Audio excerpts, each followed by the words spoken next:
people are in here.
All right.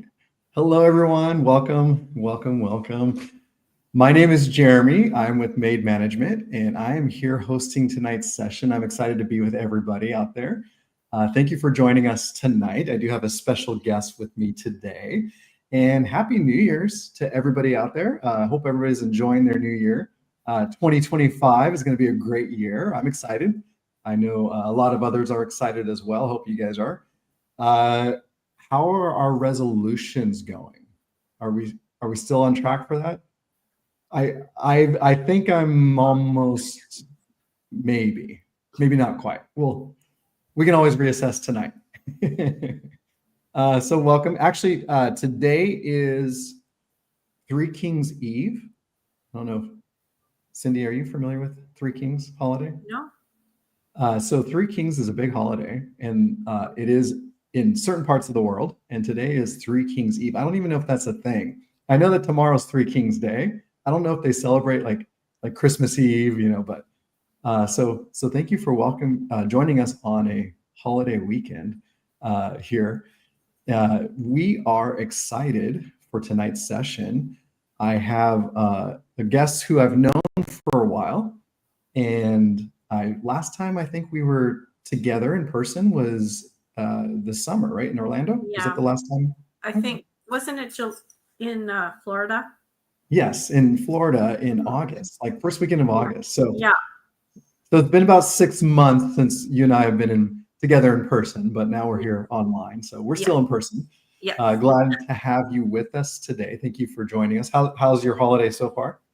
Well, it's been great. I went on an 8-day cruise. So I had a wonderful time. I've never been gone for Christmas, and I did this year. So it was weird. It didn't feel like Christmas because we have our traditions with our families and stuff, and we missed all that. So we decided we're never doing that again, even though we enjoyed ourselves a lot, because we missed, seeing the grandkids coming down and opening their presents, and it wasn't the same. So you missed the drama, is what you're saying. Yeah. So we want to go back on another cruise, but not that week. So nice. And where did you guys end up cruising to, or from and to? We went to Galveston and did a Caribbean cruise. We went, Mexico, Caribbean. We did Costa Maya, Mexico, and then we did Belize, and then we did Honduras, and then we did Cozumel, and then came back. But we were gone 8 days total. So 2 days kind of cruising on down, and then 4 stops, and then 2 days cruising back. So nice. That's why you're so sun-kissed now. Yeah, that's it. Honestly, the sun did not come out like we hoped either. We only had it the last 2 days. But I made sure I got some sun. I said, I don't want to come home white as a ghost. Well, yeah, Christmas is definitely different when you're in the tropics, right? Well, I'm glad you enjoyed your cruise. I went on my first cruise this year as well. Enjoyed that. Look forward to my next one. But thank you for joining us. Now that this new year has begun and we're getting back into the swing of things here in the acting world, in your world, first of all, if you can introduce yourself to us and tell us a little bit about your experience, who you are, who you work with, your years in the industry, some of your background. I'd like to also know kind of how long you've been working in this industry and just a Okay. little backstory of how you got started. And I'd Okay. love to hear that. Well, my story's unique, I think. My youngest daughter informed me at age 7 that she wanted to be an actress, and I told her no. and and she was very persistent and really wouldn't let go of that. We kept trying to divert her attention to other things, and it just wasn't happening. So I told my husband, I go, let's give this a go and see what happens. And so what happened was we joined an acting school.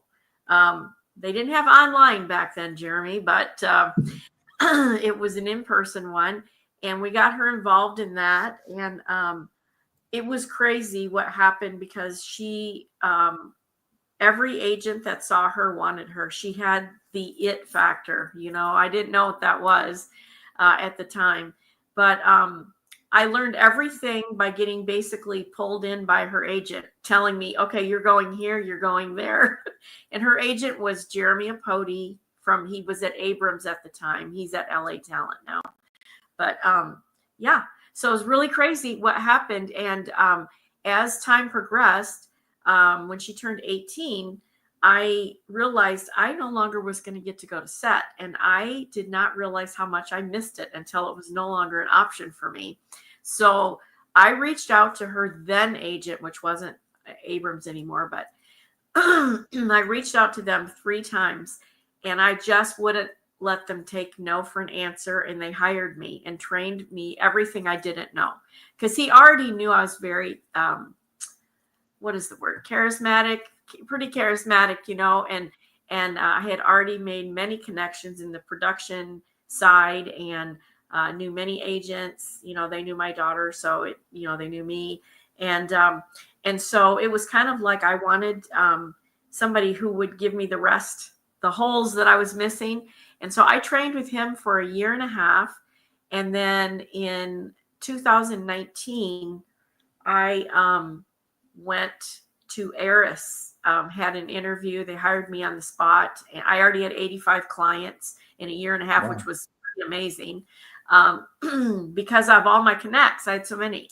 And so I always say, as far as an agent goes, I have been 7.5 years in the industry as an agent, but I feel like I have been in the industry for another 10 years on top of that because of, being the mom, being pulled into all these arenas, with my daughter. So that's So my story. let me rewind a little bit. I have a couple questions about, so your daughter, you took her in and everybody loved her. Did you Yes. feel at the time as a parent, oh, are they just telling me this? Or were other people telling you there was something special about her before you actually took her in?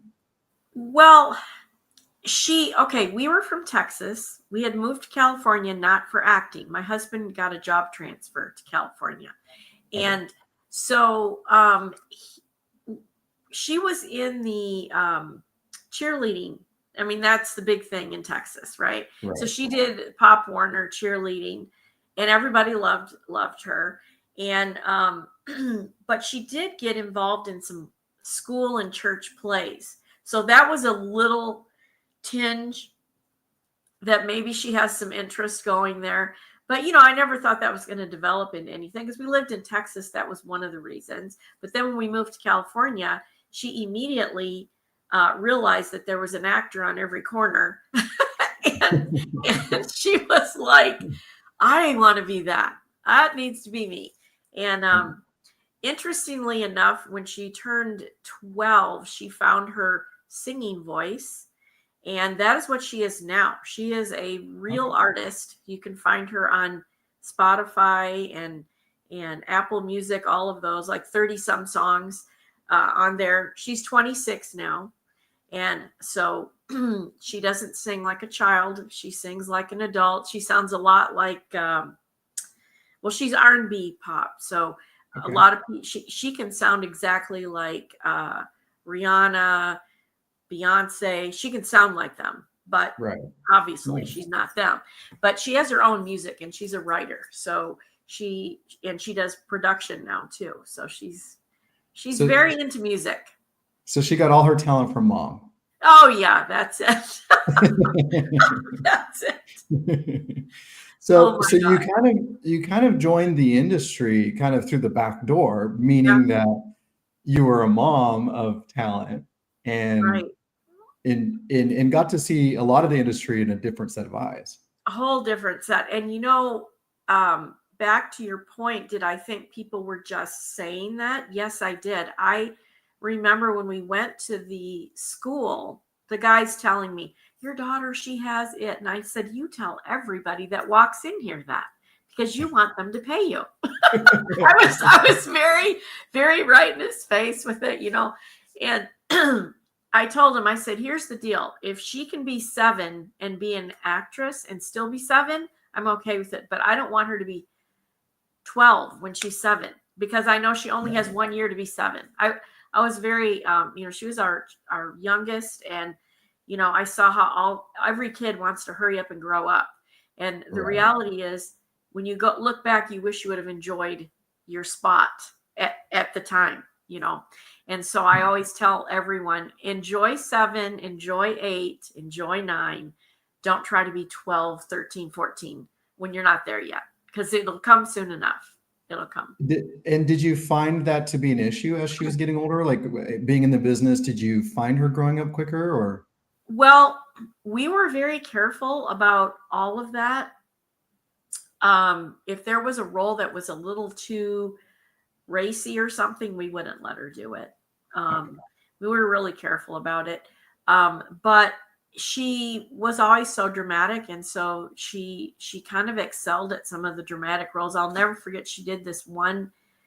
It was a short film, but it was a long short film. It was like 15 minutes long, and she was the lead in it, and she played a narcoleptic ballerina. It's such a strange role. And she was the director's first choice, but she was casting second choice. So they had picked a different girl. Casting picked a different girl.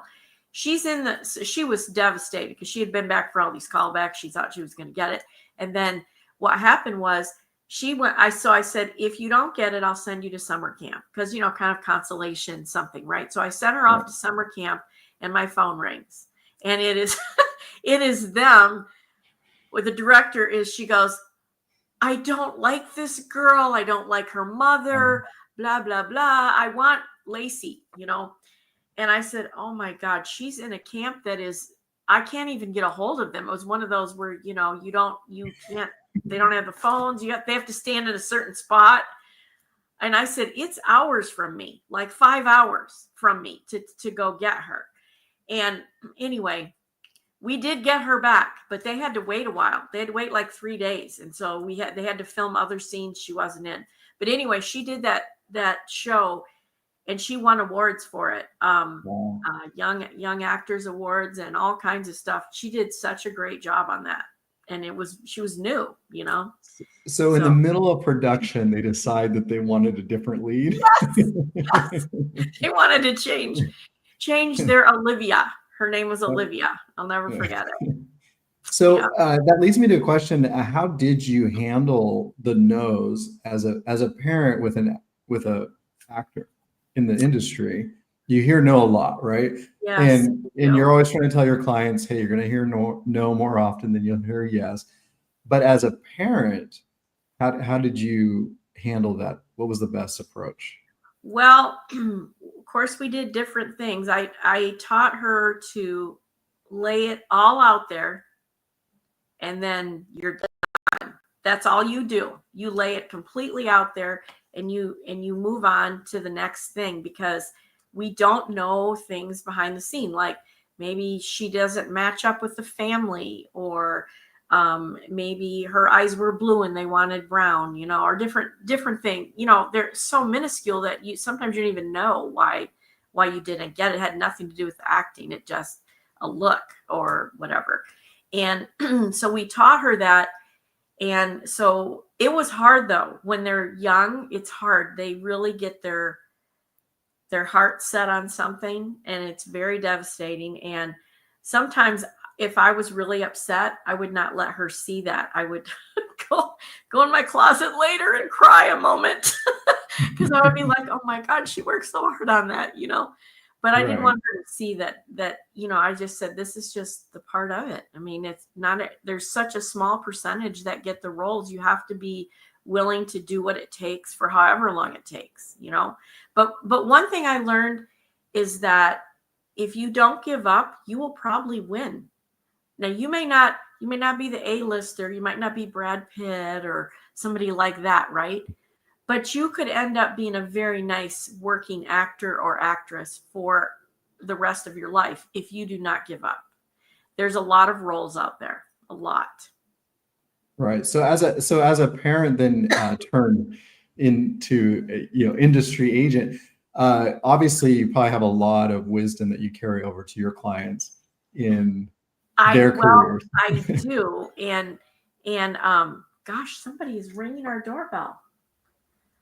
You know what? My husband might have locked himself out. So hold on 1 second. No worries, I'm gonna if it's the police, please let them in. I know. I'll come right back. Okay, hold on. I'm so sorry.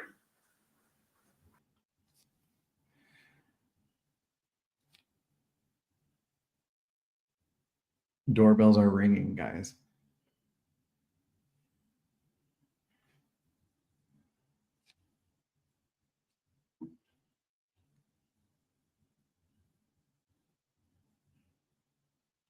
I have some nice background music we can listen to while we're waiting.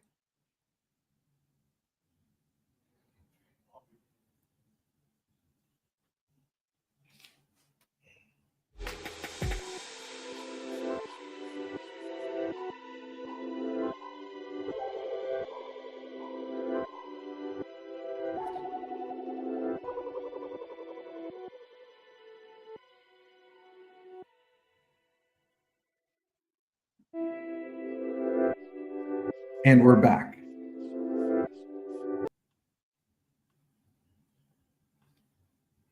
My husband.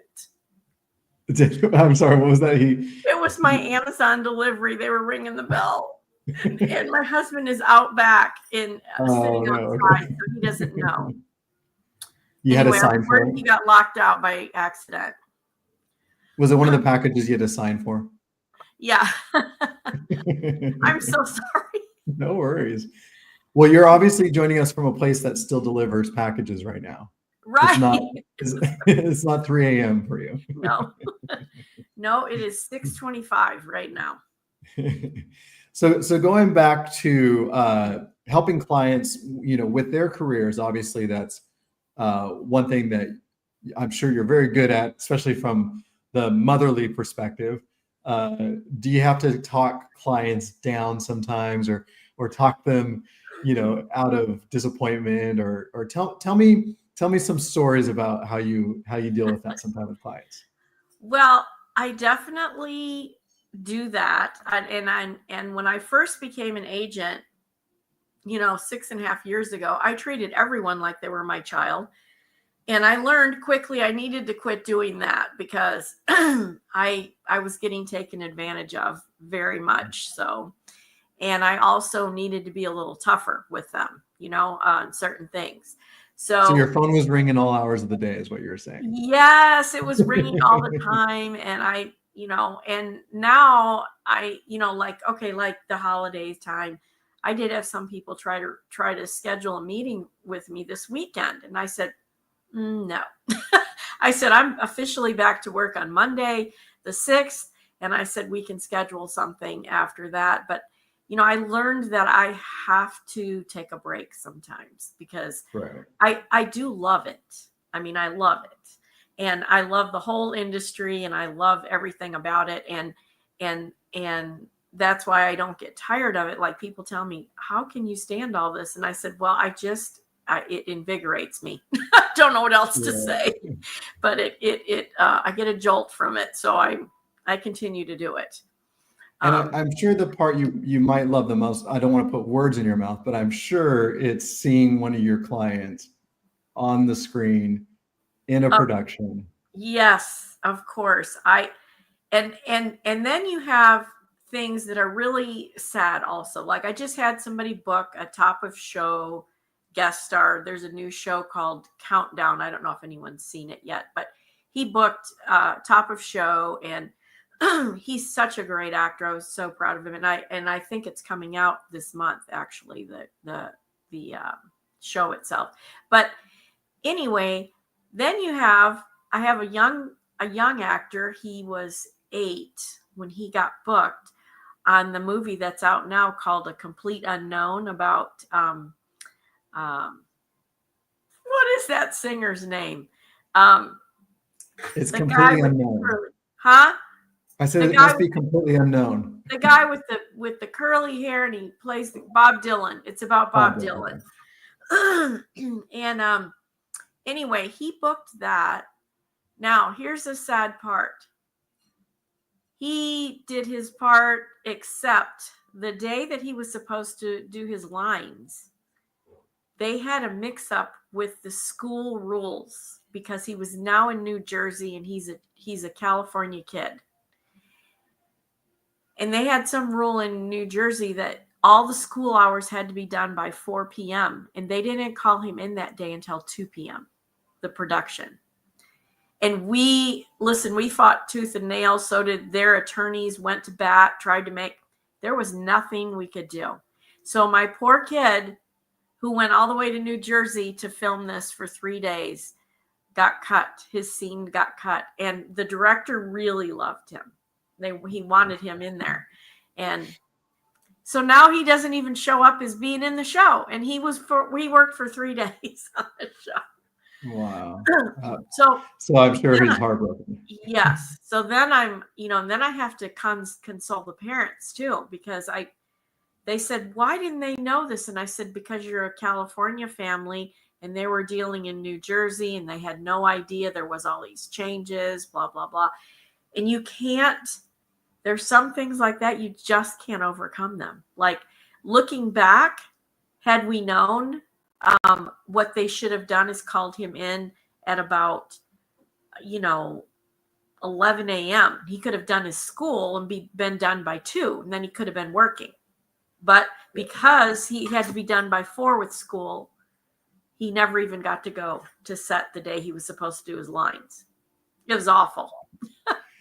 Well, a lesson, I guess, for everybody out there that school trumps everything. Yeah, it does.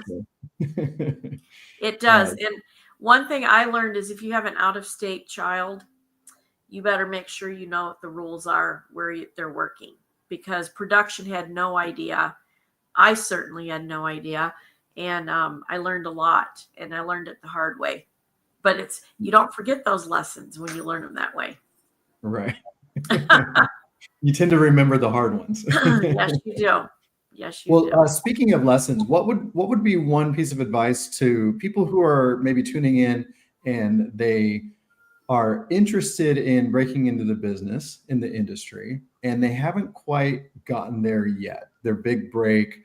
Obviously, you did touch on this a little bit earlier, is just keep going. But what is a way to help people keep going? Like, what do you recommend that they do to keep that energy, that motivation, even when it seems like everything they do hasn't ended up where they want it to be?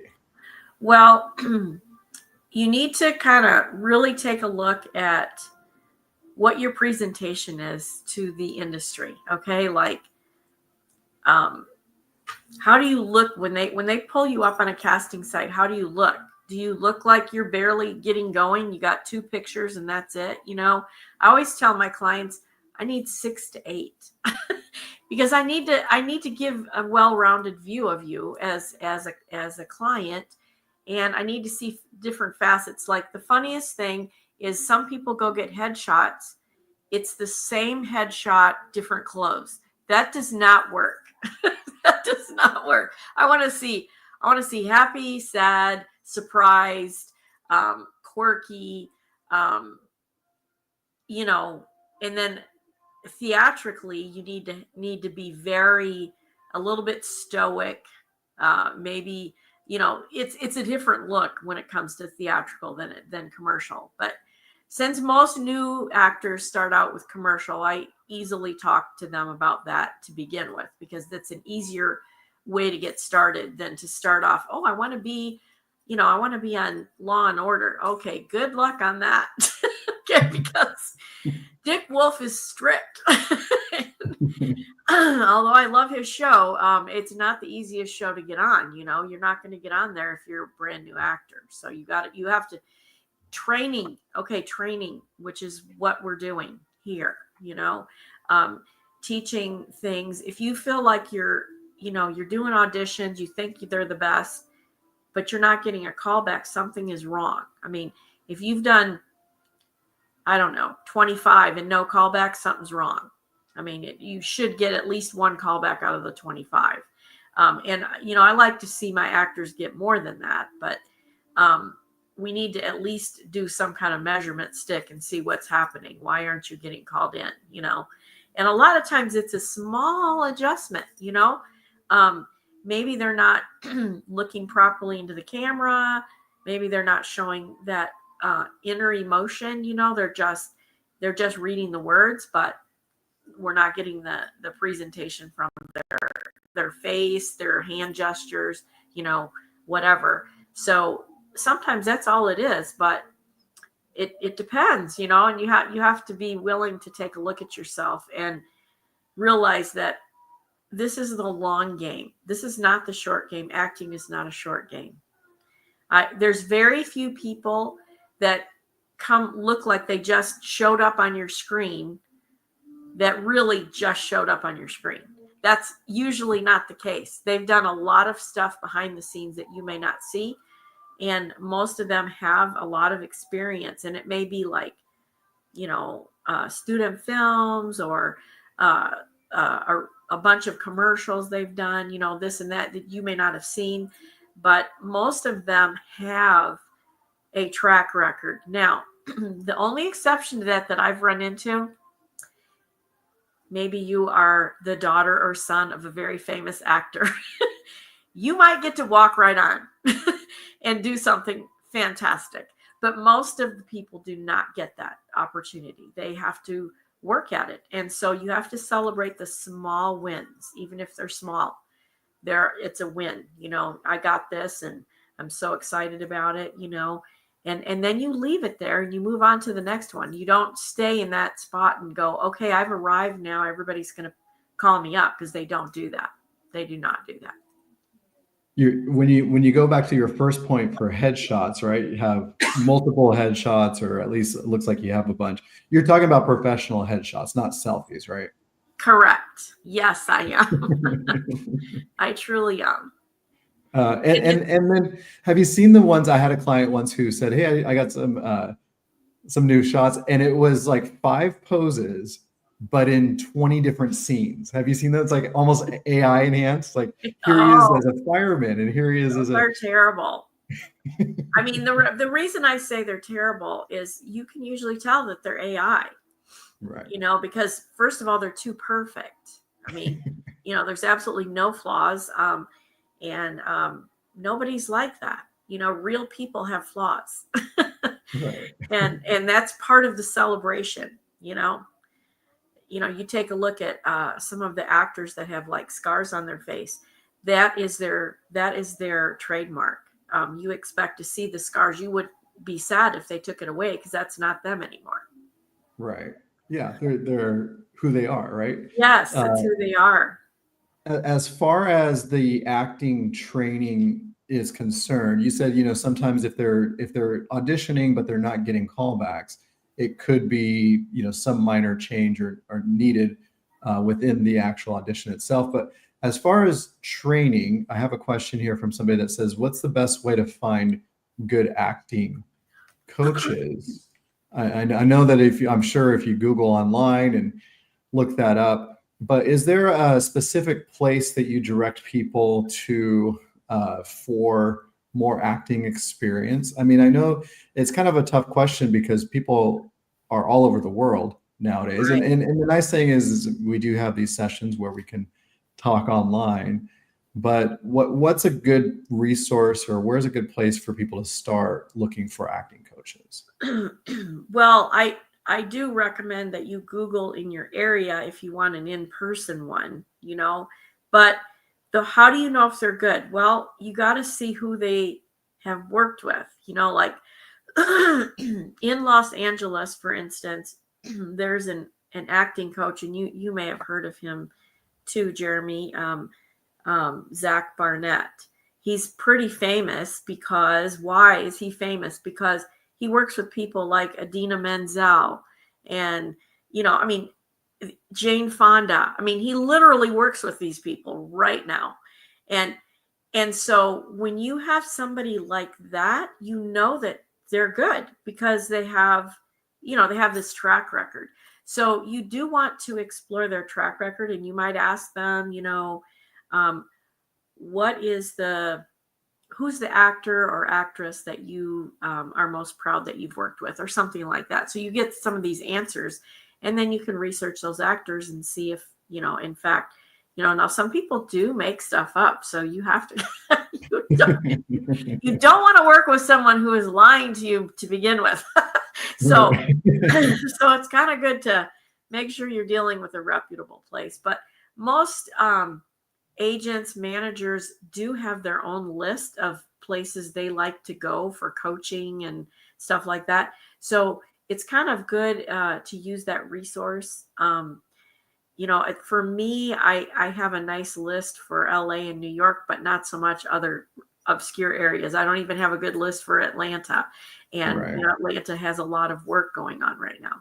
So, it's a developing list. Let me say that. As far as when you were a mom and prior to having an agent work with you guys, did you pursue? I mean, I know that you said initially you talked to the coach, the first one, and he talked you into it. But what was the process? I know that technology is a lot different than now than it was, but what was your process of finding that particular school or that training that she went to? Well, we went to a kid festival and they were advertising. That's how we got introduced to them. It wasn't like we were out looking around. Okay. And that was the first I knew my daughter wanted to become an actress. But I'm telling you, at 7 years old, her blue eyes were almost dancing. I couldn't believe it. I looked at my husband and I go, what is happening? What is happening with this kid right here? But she just, she had visions in her mind, and we just were not aware that she had already thought of all this stuff. And I'm very happy to say that we were able to help her to realize some of her dreams. She was able to do some really great things. And now that she found her voice, she is doing what she loves, which is the music, and her acting taught her how to perform on stage. She does an amazing show because she knows how to do a show. She knows how to keep the audience entertained and pull them in, and and I think as a parent, what you want to do is find and identify what your child is good at and try to help them to, and like I will never forget this one time. I had this mom, she set up a meeting with me and her daughter. I think her daughter was maybe 8, 9 years old. And that girl was so bored with the meeting. Like finally I stopped the meeting and I said, honey, I'm going to talk to you now. And mom, please don't answer. I did, because we were on Zoom. I didn't want her mom to answer. I said, why do you think you're here?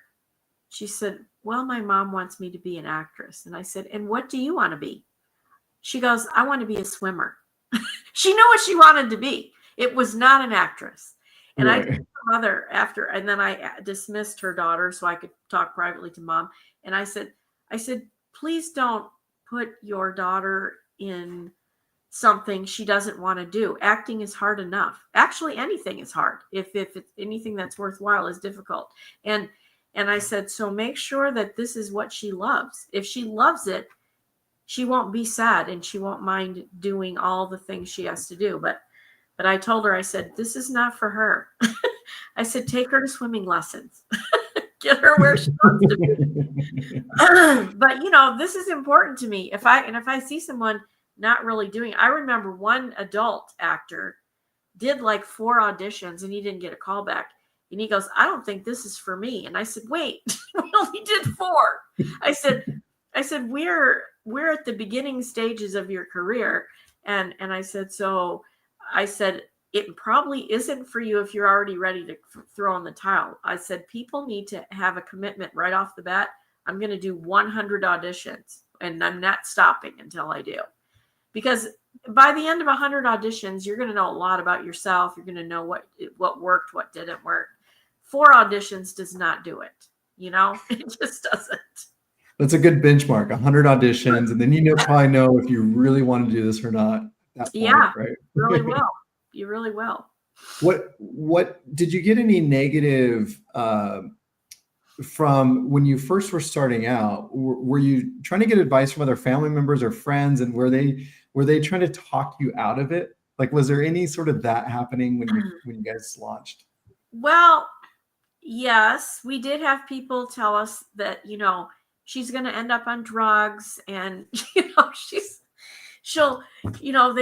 never is good with the kid actors. And I said, I plan to be with her pretty much 24/7. I'm not letting her go anywhere without me. And, my husband and I were very committed to that. If I had to work, he went to set, and we flip-flopped it back and forth. And, we felt like she got a good experience. Her and I are so close now because she was an actress, because we spent so much time together in the car. We were driving on a regular. She had to do her homework in the car, and we're still very, very close. And she's 26 years old now. And I attribute that to that because I'm not as close to my other kids. And yet they all did things. We had volleyball, we had basketball, we had some kind of sport thing. We had cheerleading. One of them was big at cheerleading. And I'm close to all of them, but not like I am to her. And I know it's because of all the time we spent together. I became her friend as well as her parent, because the circle got smaller, because during the acting times, you spend more time with your parent than you do with your friends during that time. Right. Was that hard to separate between the two sometimes, like to try to be parent versus, coach Friend. and taking her around? I mean, I know you didn't represent her, so there was separation there, but were you able to keep those things kind of separate? I mean, I think so. There was a time, and you'll probably recall it back in the day when there was a stereotypical look for the kid actor. And the girls were very flat chested. I don't want to offend anybody, but they were very flat chested. They didn't have curves. And she was blonde hair, blue eyed. So she literally was a favorite for many people. She got picked to be young Christina Aguilera because she looked like Christina, only she was a little girl. Right. So she's in one of her videos playing her, and that was very exciting when that happened. But anyway, I'm just saying, as she grew, she became more womanly at a younger age, early. So when she was 12, she had curves already. And so we would go into Disney and Nickelodeon, and we would have 2 sports bras on so that we could try to put her in that stereotypical look. Make her look younger. Yes, make her look younger. And one time she came out of there, and she was so upset because they said something to her about that. She said, you're just not going to work for this network. And oh my God, that's like killing a kid's dream. Everyone wants to be on Disney or Nickelodeon. That was, at least back then they did. I still think they do to some extent now. she was told that at 12 years old. And that was about the time we started trying to find something else. And that's when she started singing. And it it became a necessary thing. And nowadays, I will say this, there's inclusion. You're not going to find that. They will Right. take the chunkier girls, the curvy girls, the the heavier set young men. They don't discriminate anymore. And so it's really good from that point of view, because I don't think you have that. That was a huge issue for her. And as her mother, you asked me, how did I separate that? That day when she came out of that audition, she was in the back seat taking these sports bras off and crying. And I looked at her and I said, we will never, ever do that again from this day forward. And I said, because first of all, I'm your mother first. And even though I know you have a dream of being on these TV shows, you have to be happy with you. And I said, because you are you, and there's only one of you. And I want you to love yourself. And I feel like I'm encouraging you to make changes to fit in some kind of a box. And I'm not doing that anymore. And that was when we had to leave the agency. we were at a huge agency. I called them up and let them know that she should never be getting any auditions for those two networks again, because of what they said to her and what we had to go through. And they were not happy about that, because she was on the brink. And I found out that she would have probably been on Sam and Cat. Do you remember that show on Nickelodeon? Yeah. Ariana Grande was one of the stars. And she probably would have been on that show. And it's funny because I know the casting director. And as soon as I showed her my daughter, she goes, I know your daughter. And she pulled up this stuff. And here's my kid. She goes, your daughter was right there. She was about to get a big part. And I said, oh, wow. We didn't know that. I mean, sometimes you don't know. Right. But that agency was not happy. We had to move to a boutique agency that was willing to work with my parameters as her mom. So, good. Well, yes, I had to make those distinctions. Right. You drew the line and you saw where that needed to be made. Yeah. To protect your daughter. And that's right. I'm sure that wasn't easy at the time, but looking back, and you said that everybody still wants to be on Nickelodeon and YouTube, or on Nickelodeon and Disney, but I think it's more YouTube nowadays. I know, right? That's a shocker to me about YouTube. I have a 3-year-old niece who practices in the YouTube, her YouTube channel on her mom's phone. She does YouTube videos and hit the subscribe button, guys. Yeah, it's crazy. Going into your career now, quickly, I just wanted to ask what would make somebody a better client? Like, what would you give advice to with clients that are wanting to work with you? Like, what type of thing is the most beneficial to them knowing ahead of time before they met with you on how you expect them to be as a client? Well, I am really a stickler on your presentation to the world. You need to look like an actor. Number one, your social media needs to be cleaned up if it's off the charts. Like, you can't really go too far to the left or too far to the right. Try to stay in the middle as far as your views on things, because if you start being very activist about things, somebody's canceling you. I don't know which side it is, but somebody's going to cancel you. So you got to take a look at that and go, am I presenting myself as a neutral person, on things? I find it very important to do that on their social media. Also, the older kids, not too sexual, kind of, let's stay. If you're 15 years old, make sure that you look 15 on your social media, I don't want you to look 18 or 19, because you're not going to get an 18 or 19-year-old role as an actor. And maybe, hopefully your people know this, but the easy role is over 18 to play younger. The ones that look young now, but they are adults, they will get a lot of work because they want to use them. They can work them adult hours. They can, they don't have to have a teacher on set because school's done. Those things are very, they earn brownie points with production. Okay. Because production doesn't have to spend extra money. That's what the bottom, it's all about money. And so you have to know where you're at. So as a kid actor, I always tell especially this is for the girls. I see my girls always wanting to make themselves up and, wear these fake eyelashes and dark lipstick and this and that. And I say, you can do that on Saturday night with your friends. But when you post things, you need to look like you're 15 or 13 because that's how I'm going to book you. I'm not going to book you as an 18-year-old because you're too young to get those roles. So presentation is huge. I also feel like if you don't have an IMDb, that's a problem for me because you're a professional actor. Okay, well, where? That's the site. Okay, that's where the information is. And yes, it costs money to have a pro account, but you can have a really good pro account even if you don't have anything on there because you can have really good headshots. You can have reels. You can have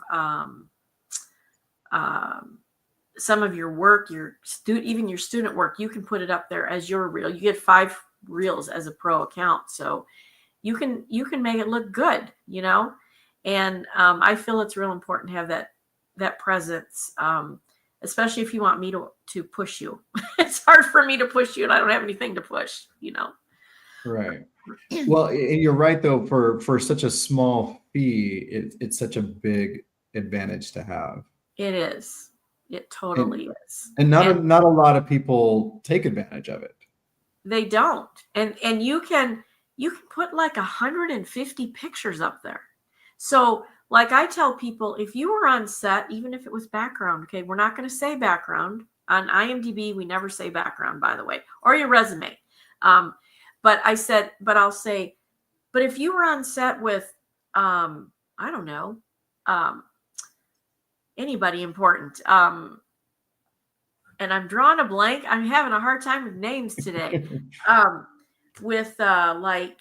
How about Brad Pitt? Would that How be about important? Brad Pitt? You were on set with Brad Pitt, and maybe you were a background, but he stopped and took a picture with you because they will do that. Some actors do that. Right. Put that picture on your IMDb. Nobody is going to know that you were background. Now you have a real picture standing right next to Brad Pitt. You might be in a costume, and so might he. Who knows? But there's so many things you can do. And that's okay to put that picture on your Instagram. I'd be okay with that because that makes you look like an actor because you have an acting type picture up there. I don't know. I found that taking advantage of every opportunity will propel you because image is everything out there in this world, especially right now. Even though a lot of it's fake, there is the image that you portray sometimes can get you work, and it happens all the time. Somebody will get an instant message from somebody who says, "Hey, I'm doing a project. You look exactly like what I want." And then I always tell my clients, if you get something like that, then you say, "Great, I'm going to connect you with my agent," because then let me vet them, make sure they're not, scammy or anything Right. like that. Because there are legitimate opportunities that do happen every day through an Instagram direct message. But not everyone is, right? So. That is correct. So, you touched on social media, portraying the image of a working actor by having professional headshots, have a professional IMDb account set up. Instagram itself or any other social media, is that, I know in today's world is different than when you first started, but how important is that when it comes to castings? Like, are you seeing, casting directors looking at people's profiles? I am seeing that a lot of breakdowns will say, please include their link to their social media, which, again, if I haven't looked at their social, I will cringe at that, because I'm like, okay, I need to go see what I'm sending over. Yeah. And I have on occasion called the client and said, look, I'm pitching you in for something, but I think you need to remove this or hide this or whatever, because I think that this could be detrimental to you getting called in. Production does not want to deal with all these things that are controversial. They don't. They want to make their production, and they want to, spend their money quickly and not have to deal with, outside things that are causing them to go, oh my gosh, I think we picked the wrong person here. We've got somebody who's very, very controversial about too many things, Well, they're dealing with 1,000 problems, and they just don't want to add one more to that. Add one more to the list. That's right. That's exactly right. And I do feel like, oh, this is funny. And I know you know this, but I just find it hilarious that I have an actor who is trying to do some of the right things, and they have a private Instagram. How do I use that for you? How is that? It's okay. Now you are just in your little us four and no more. You just have all the people looking at your stuff. How is that helping you? It's not. What you hope is you hashtag into some other markets that might not have seen you before and go, oh, wow, this person is perfect, and maybe they have a skill. I have a few people that are excellent on skateboards or dance or something like that. Okay, that skill is not found in everyone. So if you have that and you showcase that on your Instagram, I can use that when I'm pitching you in and say, look at this girl flipping. So look how talented she is. Yes, look how talented she is. But if she's got a private account, what good is that doing her? Those people already know she does that. So what she's trying to do is step over into a new arena. And I know parents get worried about, I don't want my kids'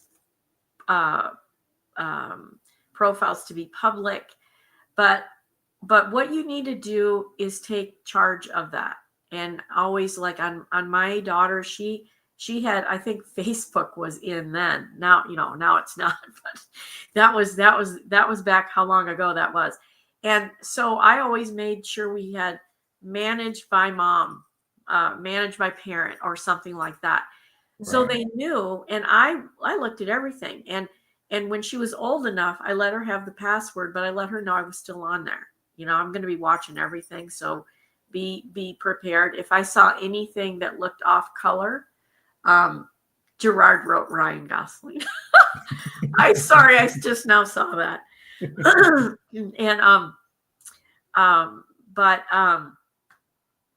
I always called him out, and I said, I am her mother. And I remember one person did not stop, and I said, I will be reporting you to the police if you do one more comment. And they stopped because they don't want to go to the police. They didn't want me to report them to the police. But there's a way to keep that safe for your child. But it's only that way if you are monitoring it, And nowadays it's hard when the kids get smarter on the internet than you are. It's real hard. So, you have to be smart as a parent. If you have a gut feeling, you need to check into it. Like maybe she has a fake account somewhere. She might. And you got to check that out. So there's ways and means. Yeah. I think parents don't follow their intuition as good as they should. Like like you said, if there's a feeling that something's off or not right, they should follow up with it and make sure. Make sure. But it is a great resource, and it's a resource that's being used and utilized. And how many times are there roles that are actually booked because they had a good social media following versus, somebody who maybe doesn't have a strong following and they're trying to decide between the two? I think that they're in a bad spot if they're the one that doesn't have the social media following, because always remember that followers, if they're real, and that's another thing, I don't believe in buying followers. Grow that organically, because it's easy to check into to see if you have bought followers, but it has to do with your likes and stuff like that. If you have a million followers, and I have a guy, he reached out to me, he has 1 million followers, or 2 million, he has a lot. But he only gets 14,000 likes. I said, something's not right here, buddy. I said, you should be, you're not going to get 1 million people, but you should be getting in the hundreds of thousands of likes Right. with 1 million Every time you followers. post. Yeah. So, so I let him know, I see you. I see you. And, Right. And that is not all I'm looking for, is somebody who I think has a good following. But do remember that real followers translate into dollar signs for production, because they go, okay, here's a person that really has 2 million followers, and they're a movement. I mean, look at Taylor Swift. She's probably the number one movement out there on social media, and she can move a mountain by making a statement, Now, when it comes to, and you look back at her, she produced her own movie on her own, and it is propelled her into, I mean, not that she needed any more money, but she has more money because why? Because she did something real smart. She just told her followers to go to her movie, and they did, and go to her concerts, and they do. And, nobody has that, like people who have organic followers. And yes, it takes a long time. Okay. And she's an anomaly. I get it. But that doesn't mean you can't get 100,000 followers that are real. You can get 100,000. Everybody can. It takes a long time, and it's consistent every day doing something and trying to break into those other markets that you're not in. Well, and she put in the hard work. That's the other thing that people don't remember. Like, obviously, her life is easier today with her followers than it was, but she actually started on MySpace. That's what she had. A MySpace account was her first social media site. And those of you who don't know what MySpace is, you can Google that. And you're too young. But don't look up my MySpace account, because I'm sure it's still out there, because Oh my God. there was no way to delete them, right? Or something. Maybe not. I don't know. I might still have one. But I got to tell you a little funny story about Taylor Swift, since we got over to that subject. That very same kid festival that I went to with my daughter when she was 7. Yeah. Taylor Swift was performing there. Really? Yes. She was a nobody. Nobody. Keep in mind, this was 19 years ago. Okay. It was 19 years ago. And she was literally no one. And she had one song out, and it was Tim McGraw. That was the name of the song. Tim McGraw. It's her very first, and it was a country song. And at the Kid Festival, it was in Ventura, California. The Ventura, California radio station that was country was there, and we heard her, and we were headed over there, and then the acting booth caught my daughter's attention, and we never made it over there before she left. But we did see there was no audience there. There was no audience. You know what I mean? Like, nobody knew who she was. And really interesting. I said that I will never forget that, because you saw Taylor Swift when there was no audience. Who can say that? No audience. Nobody cared to go see her or anything. So it was pretty crazy. Yeah. That's amazing. Well, obviously things worked out pretty well for her since then. Absolutely. So. But that was her infancy. That's when she started. She had one song, and her MySpace was working. In Facebook, maybe. I don't know. Well, yeah, no, I talked to a guy who helped with her MySpace, and with marketing, and that's how I know that's what she started with. But she was in the same boat as anybody else, trying a platform that maybe she's not familiar with, and trying to get fans, and she was posting music up there. And, you know, everybody starts somewhere. And that's what I think a lot of people forget. They see the end result and they just want that. But they Yeah. forget that, you know, even that person struggled, heard no's, had to, you know, change things and go through disappointments to get to where they're at today. So yeah. well, For I sure. appreciate your time with me today. I enjoyed this session. I loved getting to hear your background story a little bit more and kind of understand your path into the industry. Moving forward this year, let's end on what would one piece of advice that you would give somebody? I know that you said watch your, you know, marketing, watch your look, but let's say somebody is, you know, wanting to get an opportunity to meet someone like you face to face in person. What piece of advice would you give them if they're struggling, they're trying, they're working hard, but for this year, what would you say is a good, you know, thing to keep them motivated? Well, I would tell you to meet an agent or a manager that you wanted to work with. You should scope around on their social media and see who they know that you know. Because for me, at the stage I'm at now, about the only way I even take a meeting is if I met someone with you guys or any other acting schools that I do showcases with. I take meetings that way. The other way is referral. If someone reaches out to me on my email, I usually don't have time to read it. And I hate that I even have to say that.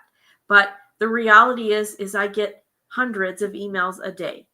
And the ones I have to pay attention to are the ones from casting and the ones from production. And of course, my clients I already have, I need to pay attention to those. And so the random ones where they're just introducing themselves to me, they are very at the bottom. A lot of times they don't even get opened at all. And I used to have a goal of opening every email. It was very Pollyanna and it was very motherly, but I have left that because I can't be effective as an agent if I spend time reading emails about potential clients when I am possibly not handling a contract that's in front of my face that I need to get signed so we can get them on set, right? So that is my dilemma, and I wish sometimes I had more help, but then that takes a lot of time to train the help. So Right. yeah. So their best approach to try to get in front of somebody like yourself is through a referral. Yeah. Yes. And obviously, if they know somebody that you know, and then they can get that try to get them referral. to get put in a good word. And usually what I recommend is the email that's sent to me, the other person should be copied, because I actually have had people say, so-and-so referred me to you. And then when I talk to so-and-so, they don't even know that person. So don't do that, guys. That just makes you look real scammy. And I don't want to work with scammy people. So you need to make sure that your trail is legitimate. Right. Well, I really appreciate your time. Thank you for giving us some one-on-one time. I know that obviously you're busy and you're still in your holiday, right? Everything starts Monday. So Monday, I'm back at it 100. well, thank you for taking some time out of your last break of a weekend for a while, right? Yeah. And enjoy your new year. It's great seeing you again. And I loved listening and getting the advice from you. I actually took down some notes myself. I'm going to steal a couple of your ideas. Okay. I'll give you credit. I'll make sure. Okay. And Cindy, enjoy the rest of your night. I appreciate you again for being here with us and joining us. And a round of applause out there. I enjoyed it. I wish I could see you all, but how many are here, by the way? I think we have 10,000 today with us. No, wait. We'll get the numbers up higher next time. That's hilarious. Enjoy your weekend. Thank you so much. Appreciate it. We'll see you Thank soon. you. Okay, bye. How do I leave now? Oh, okay.